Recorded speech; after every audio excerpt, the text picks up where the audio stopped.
אנחנו שוב חזרנו לגבי ביקורת נוספת או התרשמות. מה יש לנו פה? פאוץ' נחמד. אוי, ממש בבושקה. יש לנו פה עוד פאוץ'.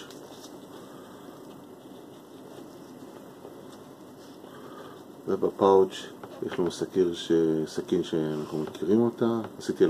עשיתי עליה ביקורת בכתב בפורום. ספיידרקו טקנו.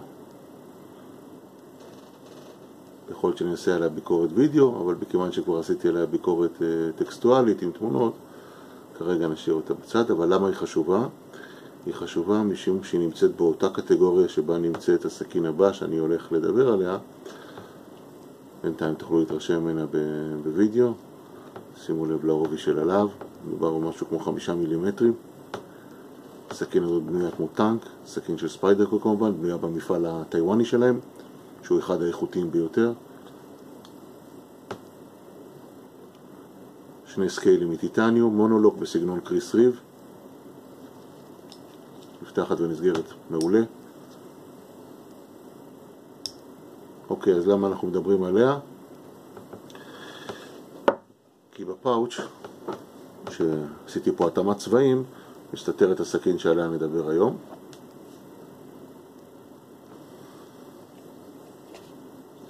זו סכין של בנצ'מייד. סכין שמקבילה לטקנו מבחינת תפיסת עולם. וכי למה? כבר אתם רואים מהצורה החיצונית שהן די קרובות אחת לשנייה במידות. כבר אתם רואים מבחינת העובי של הליינרים, של הסקיילים והעובי של הלהבים, שהן סכינות מאוד מסיביות. הדגם הוא נקרא בנצ'מייד 755 MPR. MPR על שום מה? מיני פוקט רוקט. מי שרוצה להבין את המשמעויות היותר למבוגרים יכול לחפש. מדובר בסכין שבוצעה בעיצוב של בחור שנקרא שון סילברט, מעצב איכותי ביותר שהסכינים שלו נמכרות באלפי דולרים ומעלה. בנצ'מייד לקחה את המעצב הזה ובנתה סכין ברמה הגבוהה ביותר שאפשר מבחינת סכיני פרודקשן, אולי אפילו די כמעט השתוותה למקור. מדובר בעיצוב שלו. אל תתרשמו מהלכלוכים והעבודה שנעשתה על הסכין. איזשהו מישהו, לא אני, שהחליט להתעלל בה, עד שהיא מצאה בית טוב אצלי, ואני כנראה גם יעשה אותו טיפה יותר אסתטית, אבל כרגע נחמד לי עם הסיפור הזה של ציפוי שחור עם כל מיני דברים. הסכין במקור הגיע בשני צבעים עליו, הגיע גם בסאטין פיניש וגם בציפוי שחור, בלק קוטד. כפי שאתם רואים, הסכין מאוד מאוד מסיבית. מדובר בגוש של טיטניום בצד אחד ובגוש של G10 ירוק בצד השני. מאוד מזכיר את המבנה של סטריידר, לראות המסיביות של ה-G10 הירוק. הכל פה מה שנקרא overbuilt, בנוי ליתר על המידה מה שנקרא.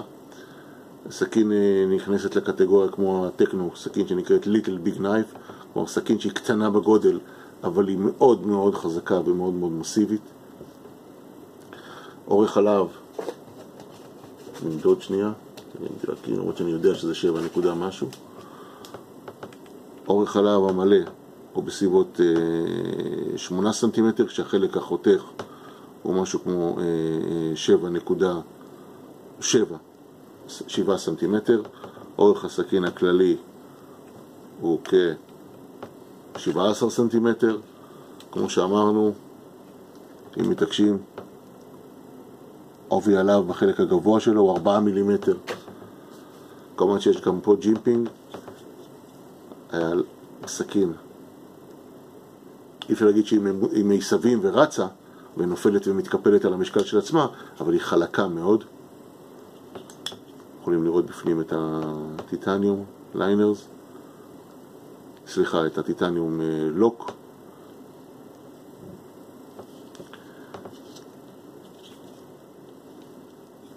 הפתיחה מתבצעת על ידי, אם הייתי יכול ללחוץ כרגע די קשה,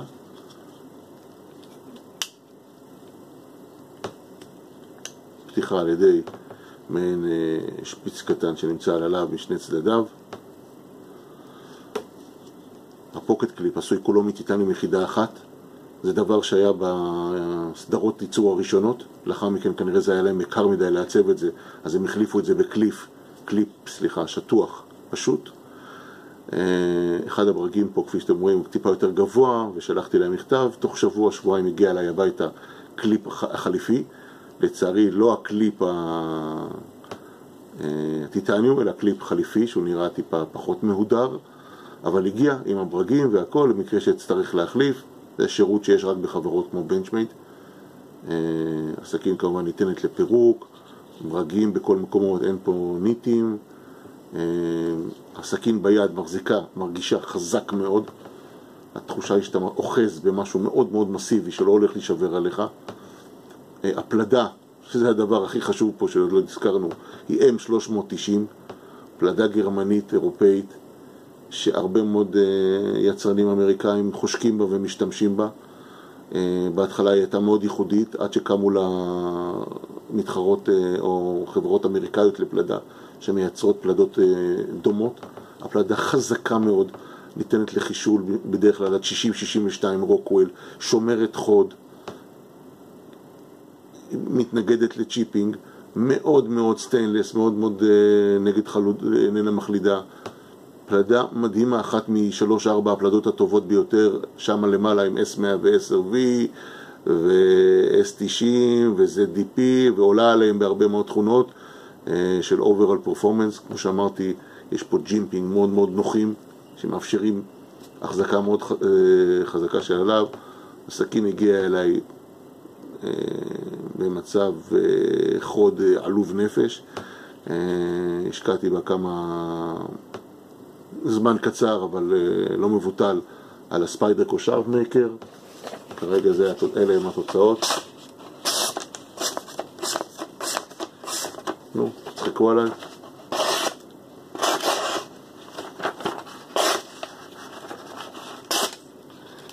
חדה מספיק, אומנם ב-40 מעלות השחזה זה לא כזה מרשים, אבל עדיין היא משחידה חותכת טוב מאוד. כמו שאמרנו, G10 ירוק, טיטניום מט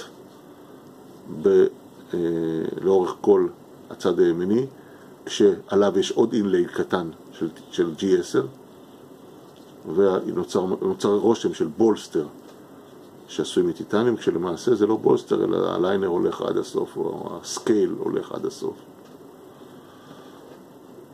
זו הסכין. דבר אחרון שרציתי לדבר עליו, זה דבר שלא ראיתי באף סכין אחרת. כולם יודעים שלמעשה בנעילה, אחרי שימוש ממושך של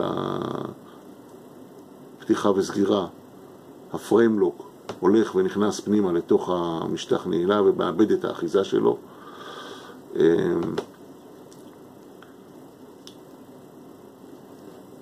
מה שהם עשו פה זה דבר מאוד מאוד חכם שלא ראיתי בשום דבר אחר. אני לא יודע אם תצליחו לקלוט את זה, אבל יש כאן פין שנמצא בין שתי האצבעות שלי, פין שחור,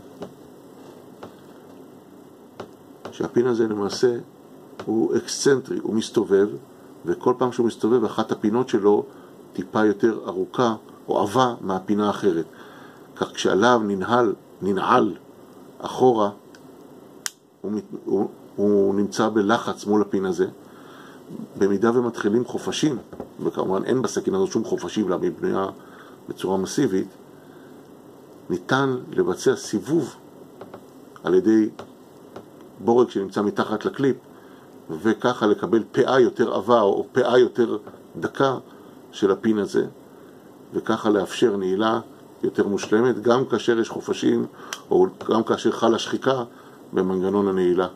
דבר מאוד מיוחד שלא ראיתי, אני אישית לא ראיתי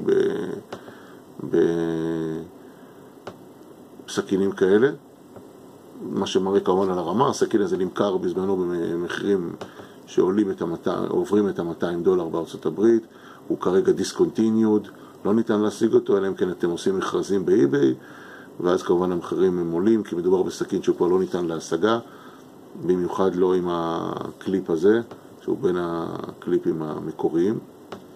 שוב, אני שמח מאוד שיכלתי להראות לכם אותו, וניפגש בריוויו הבא.